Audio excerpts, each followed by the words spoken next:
নমস্কাৰ বন্ধু-বান্ধৱীসকল আমাৰ ৰাখিবল চেনেলটোলৈ আপোনালোকক স্বাগতম জনাইছো।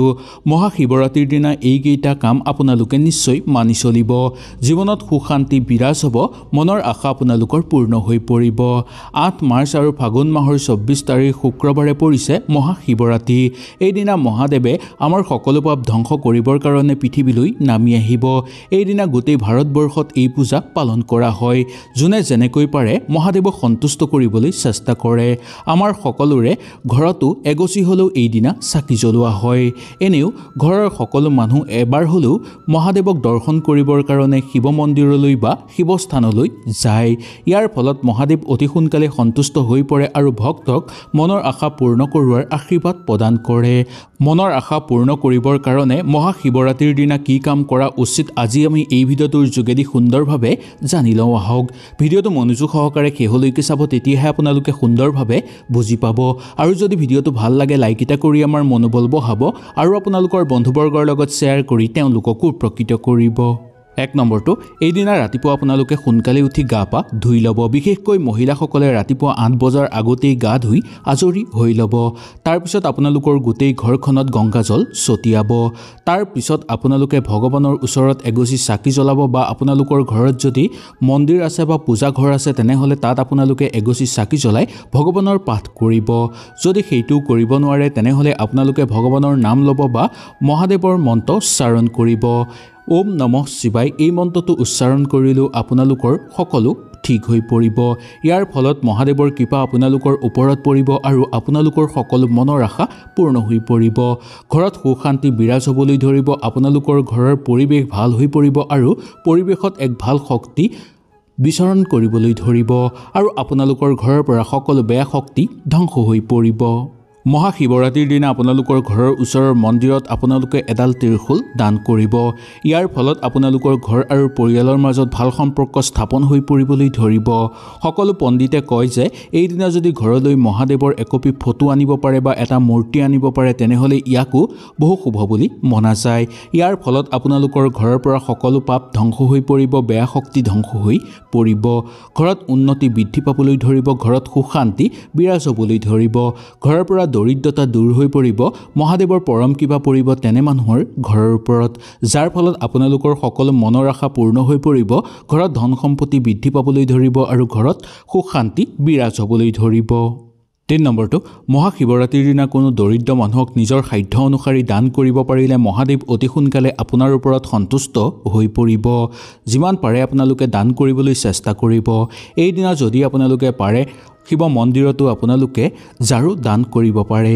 ইয়াৰ ফলত আপোনালোকৰ সকলো পাপ ধ্বংস হৈ পৰিব, মহাদেৱৰ পৰম কৃপা আপোনালোকৰ ওপৰত পৰিবলৈ ধৰিব, যাৰ ফলত আপোনালোকৰ জীৱনত সুখ শান্তি বিৰাজ হ'বলৈ ধৰিব। অৰ্থৰ বহাৰ উন্নতি দেখিবলৈ আপোনালোকে পাব।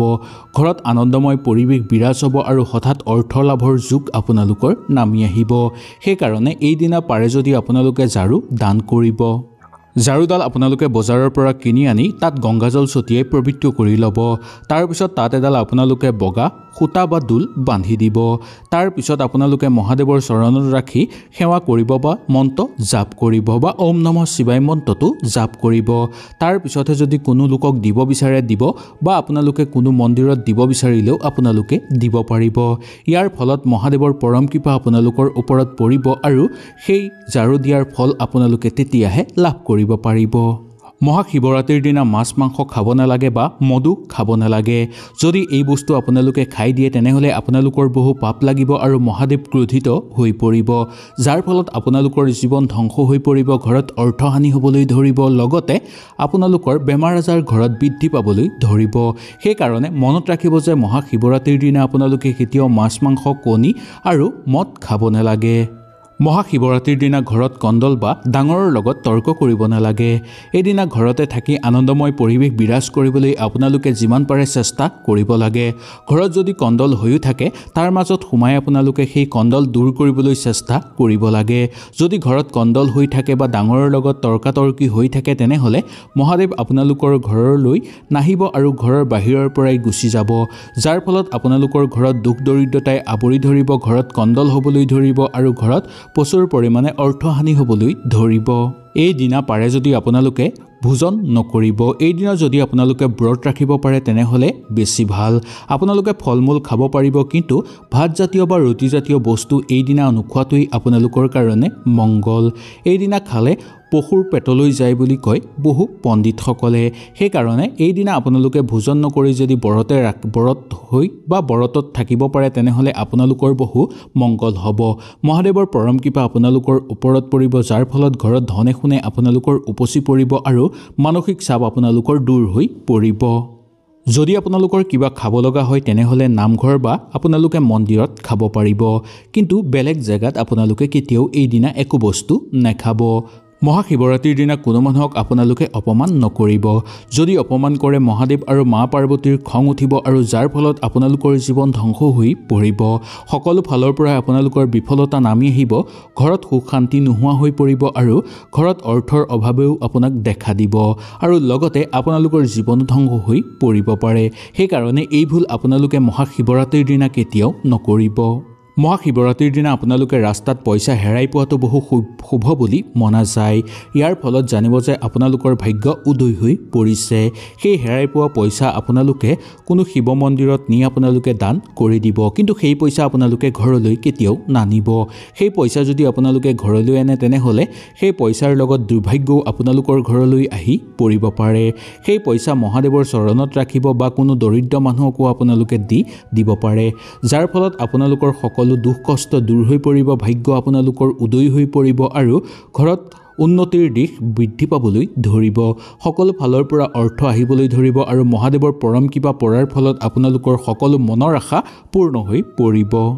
মহাশিৱৰাত্ৰিৰ দিনা আপোনালোকে এটা আহত পাত লৈ যাব শিৱ মন্দিৰলৈ আৰু সেই পাতটো লৈ যোৱাৰ পিছত আপোনালোকে তাত গংগাজল ছটিয়াই পবিত্ৰ কৰি ল'ব। তাৰ পিছত আপোনালোকে সেই পাতটোৰ ওপৰত সেন্দুৰ দি ওম নমঃ শিৱায় লিখিব পাৰে বা ওম লিখিলেও হ'ব। তাৰ পিছত সেই পাতটো আপোনালোকে মহাদেৱৰ চৰণত ৰাখি মন্ত্ৰ উচ্চাৰণ কৰিব বা ওম নমঃ শিৱায় মন্ত্ৰটো উচ্চাৰণ কৰিব। এনেকৈ কৰি আপোনালোকে সেই পাতটো আপোনালোকে ঘৰলৈ লৈ আহিব।